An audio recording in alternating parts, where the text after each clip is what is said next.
Stalker, DayZ, Escape from Tarkov. À chaque FPS post-apo, mon premier réflexe c'est de me dire si je vais avoir mon set favori d'armes. Et s'il y en a bien une que je veux retrouver à chaque fois, c'est le VSS Vintores.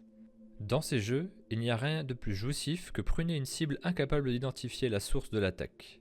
Une approche discrète dans la pénombre, une cible isolée, et c'est un bref et discret claquement dans l'air qui a raison de la menace.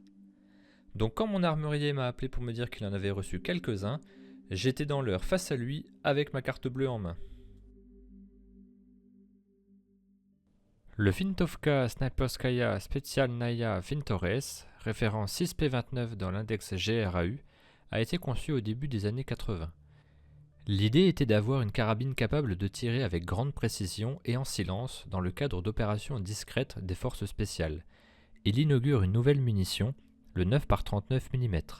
L'arme est équipée d'un silencieux intégral et fonctionne par emprunt de gaz, comme la Kalachnikov. L'ergonomie est globalement la même que cette dernière. Il n'est pas à confondre avec l'AS-VAL, apparu quelques années après, reconnaissable à sa crosse squelette repliable. Pour être la plus silencieuse possible, une arme doit tirer une munition subsonique afin d'éviter le mini-bang supersonique du projectile dans l'air.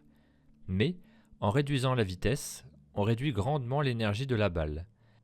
Afin de rattraper cette perte d'énergie, on augmente sa masse et donc son diamètre.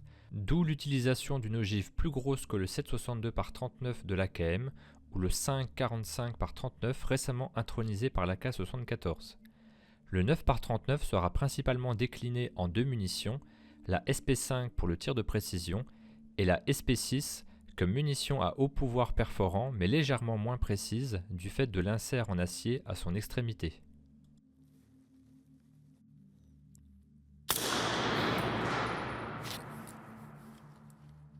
Il est difficile de lister l'usage du Vintores de par le caractère clandestin de son utilisation, mais on sait qu'il a été utilisé durant la première guerre d'Afghanistan, les guerres de Tchétchénie et plus récemment dans l'actuel conflit ukrainien. Des séparatistes ont été capturés avec cette arme et exhibés en trophée par les autorités ukrainiennes, ainsi que les munitions utilisées, notamment de la SPP, évolution de la SP6 mais uniquement produite par la Russie, visible au marquage des boîtes prises. Le VSS est produit à l'arsenal de Toula, fondé par Pierre le Grand en 1712 et toujours en activité. Cette usine a produit la majorité des armes de petit calibre de l'arsenal soviétique. La liste des armes serait trop longue, mais les propriétaires de Mosin et SKS reconnaîtront la provenance de leur modèle à la flèche dans une étoile présente sur leur arme. Aujourd'hui, l'usine est connue principalement via la marque et acronyme TOZ pour Tulski Orouyeni Safod, signifiant manufacture d'armes de Toula, et le logo d'un T dans un rond, dans un triangle. Mais votre humble serviteur est tireur sportif. Point d'automatique pour Bibi. Mon exemplaire est une refabrication par Molot en semi-automatique uniquement et d'autres particularités que l'on va voir très vite. Molot Orusi est également un fabricant d'armes russe, fondé en 1941 à Viatsky Polyani, d'où le préfixe VP de la nomenclature des modèles actuels. C'était la principale fabrique du PPSH-41 pendant la Seconde Guerre mondiale, puis du RPK pendant la guerre froide. Aujourd'hui, Molot est une importante entreprise tournée vers la chasse et le tir sportif, mais sa gamme Vepr réutilise les innovations faites durant la production militaire. Cette réorientation de sa clientèle n'a pas été sans peine, économiquement parlant. De plus, suite à l'invasion de la Crimée en 2014, l'administration Obama mit fin aux ventes d'armes russes sur le sol américain, qui était le principal marché de Molot. Cela a conduit Molot à une quasi-faillite, mais suite à l'intervention de l'État russe, Molot a su rebondir. À titre personnel, j'ai déjà eu plusieurs carabines Molot et j'ai l'espoir de vous faire découvrir ces dernières, principale rivale à mon sens des Saiga du fabricant Izmash. La carabine la plus connue est le Vepr 12, carabine de calibre 12 souvent visible en compétition IPSC ou en dotation dans certaines forces de police et gendarmerie, y compris françaises.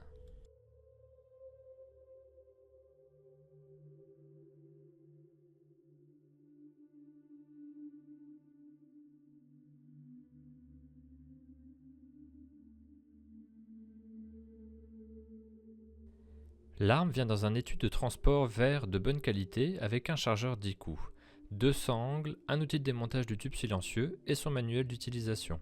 Elle vient démonter. Pour le remontage, il faut presser un bouton au niveau de la crosse et l'insérer dans une queue d'aronde taillée dans le receiver. Ne pas hésiter à aller franco pour que ça verrouille. Je me suis fait avoir une fois. La première impression est très bonne, la crosse est de très bonne qualité, mais l'aspect de l'ensemble fait évidemment trop neuf à mon goût, j'ai hâte que ça se patine. L'ensemble est assez lourd mine de rien, 3 kg.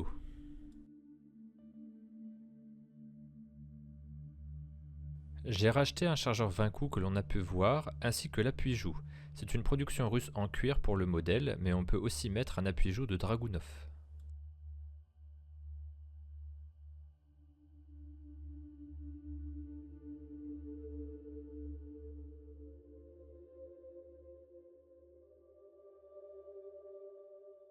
Attardons-nous tout de suite sur le tube silencieux.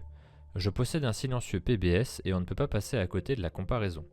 Même tube, même diamètre, même texture, les Russes ne changent pas une recette qui marche. Ils ont simplement repris le même design. Quelques mots sur le PBS, il s'agit selon moi du premier silencieux massivement produit et doté, destiné pour l'AKM. Il a un filetage en 14 par 1 et utilise une rondelle de caoutchouc remplaçable pour une parfaite atténuation du son. La balle passe à travers, mais pas les gaz ni l'onde de la détonation. Elle se change en théorie tous les 30 coups. Ne voulant pas l'abîmer, j'utilise une entretoise et on ne perd pas trop en atténuation.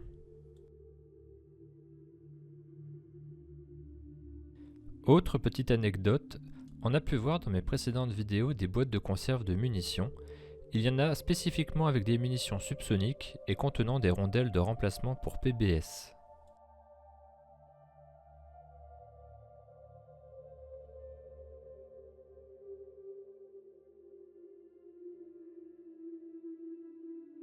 Pour démonter le tube, il faut utiliser l'outil de démontage fourni pour dévisser à l'extrême du tube la rondelle en acier. Ça marche comme une clé pour démonter un disque de disqueuse. Une fois dévissé, on appuie sur un bouton à la base du tube pour le dévisser et on découvre alors le silencieux.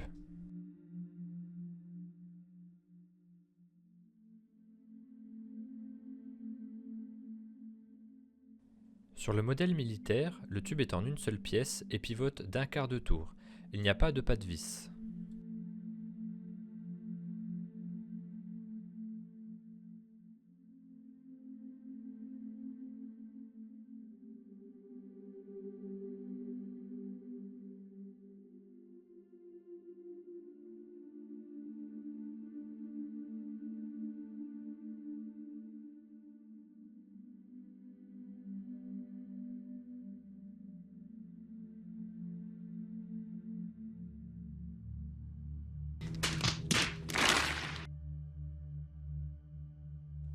Et oui, malheureusement, le silencieux est factice et le canon long, contrairement au modèle militaire où le canon est court et le silencieux intégralement chicané.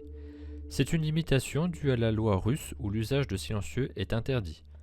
Il faudra donc faire quelque chose, nous y reviendrons plus tard. Pour le démontage de la culasse, c'est comme n'importe quel AK, on appuie sur le bouton à l'arrière du capot et on tire vers le haut. Un ressort de rappel et un ressort pour le percuteur.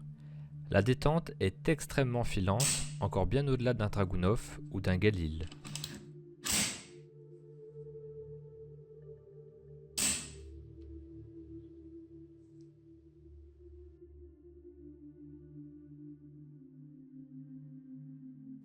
On tire les deux ressorts vers l'arrière et la culasse vient, comme une AK. La culasse possède 6 tenons de verrouillage, contrairement à une AK ou un Dragunov qui n'en ont pas plus de 3. Ça ressemble à ce qu'on a avec un AR-15. Ceci probablement pour améliorer le verrouillage et la précision derrière. La tête de culasse pivote peu vu la dimension des tenons. Le piston est très court, justifié par un emprunt des gaz très tôt sur le canon. Les finitions sont moyennes, je retrouve ce que j'avais sur mes autres carabines Molotte. Des traces de fonderie, un aspect de surface assez brut, mais une généreuse couche de peinture cuite au four pour les surfaces exposées. Autre différence importante avec le modèle militaire, c'est son emprunt de gaz. Ici le bloc noir sur le canon. Sur la version militaire, il n'est pas là et il est juste derrière la chambre, donc invisible une fois le silencieux démonté. La pression dans le canon générée par le 9 par 39 est assez basse et sur la version militaire, on a un canon court qui dégrade encore plus la montée en pression dans le canon du fait d'une sortie précoce de l'ogive. Ici, sur la version Molotte, le canon étant plus long car non silencé, ils ont décidé de mettre l'emprunt des gaz plus loin pour, je suppose, un meilleur fonctionnement avec ce dit canon long. À voir dans ce cas sur la possibilité de recouper le canon sans dégrader le fonctionnement de l'arme.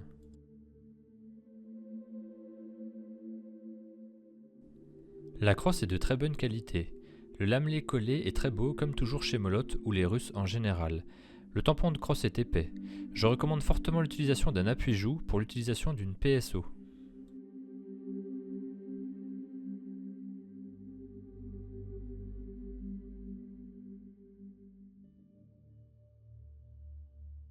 Venons-en à l'optique justement. Vous avez devant vous une authentique et rarissime PSO1 M2.1, version spécifique au VSS Vintores. Ça a été une tannée absolue de la dénicher. En réalité, c'est une PSO1 4x24 classique avec uniquement un réticule adapté au 9x39. Le rangefinder est limité à 400 mètres, réaliste au regard de la munition tant cette dernière est lourde et lente. La portée maximale utile du Vintores étant plutôt de 200 mètres. Pour estimer la distance, le tireur doit placer la potentielle cible bipédique des pieds à la tête dans la graduation en bas et lire la valeur indiquée en abscisse, multipliée par 100. En ordonnée, l'indication 1,7 correspond à 1,70 m, la taille moyenne d'un homme. La petite réglette au centre correspond à la dérive à appliquer en fonction de la force du vent en mètres par seconde. Hormis ce réticule, c'est une PSO 424 tout ce qu'il y a de plus classique. La mienne est une fabrication post-soviétique. Les versions produites pendant l'URSS ont une faucille et un marteau en plus. C'est une optique pensée pour être robuste et légère, elle est cependant suffisamment claire et fine pour du tir de précision. Elle a un réticule illuminé, mais les piles sont compliquées à trouver. On peut néanmoins trouver des adaptateurs pour mettre des piles plates plus communes par chez nous.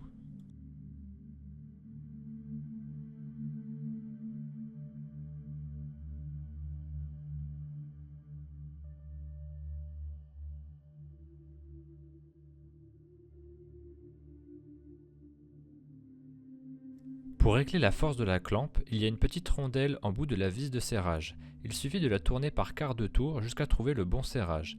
Idéalement, comme n'importe quel PSO ou optique russe utilisant ce système de clampe, ça doit commencer à serrer vers le dernier tiers de la course. Sinon, à trop serrer, on fait jouer le métal à force de mettre et enlever l'optique, et le support finit par casser comme si on jouait avec un trombone.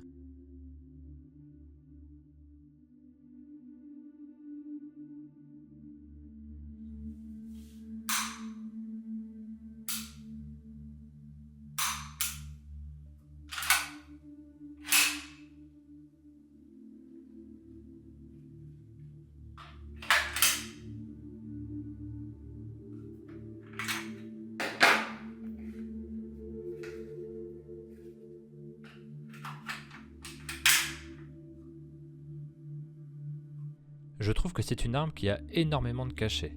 L'ensemble est magnifique, quoique un peu neuf. Je suis tellement habitué à jouer au VSS dans des jeux post-apo que je trouve que ça manque de patine. Les chargeurs s'insèrent sans difficulté, je préfère visuellement le 10 coups au 20 coups. L'ensemble est quand même assez lourd et plus gros que ce qu'on imagine. En comparaison, un Dragunov n'est pas si petit que ça. On voit bien où le VSS tire son inspiration pour la crosse. Même forme, même ergonomie. En fait, le seul vrai reproche que l'on pourrait faire serait d'avoir encore une arme ne facilitant pas la vie des gauchers.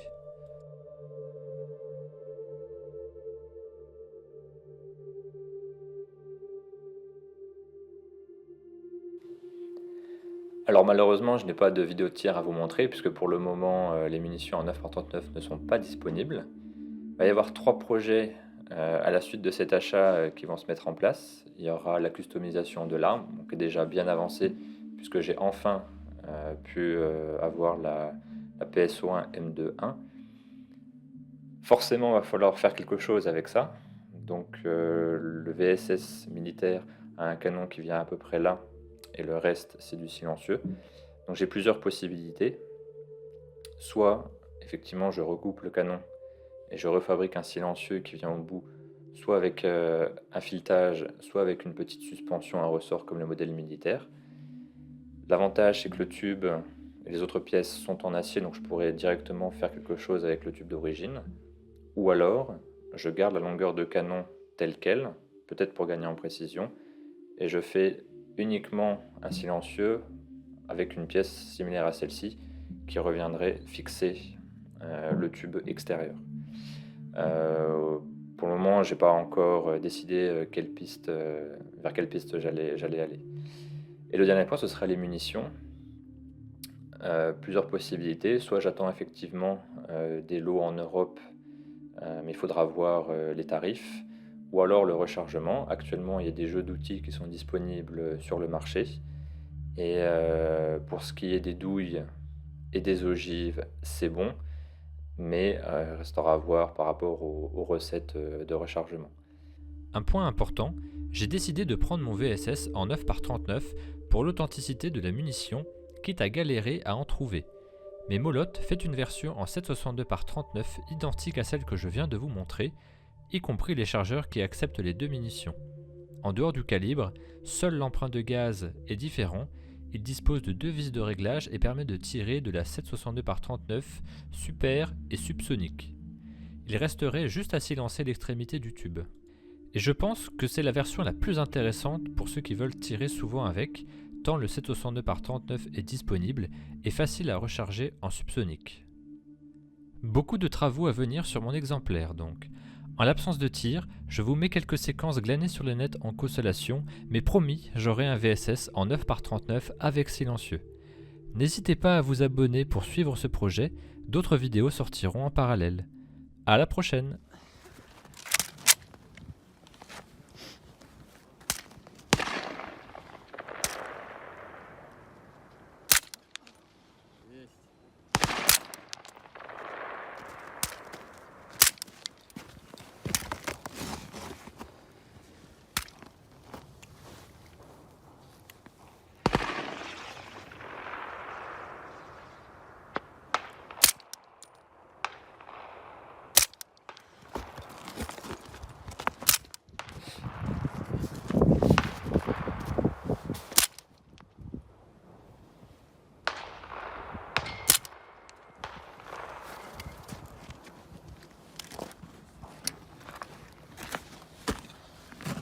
Cheers.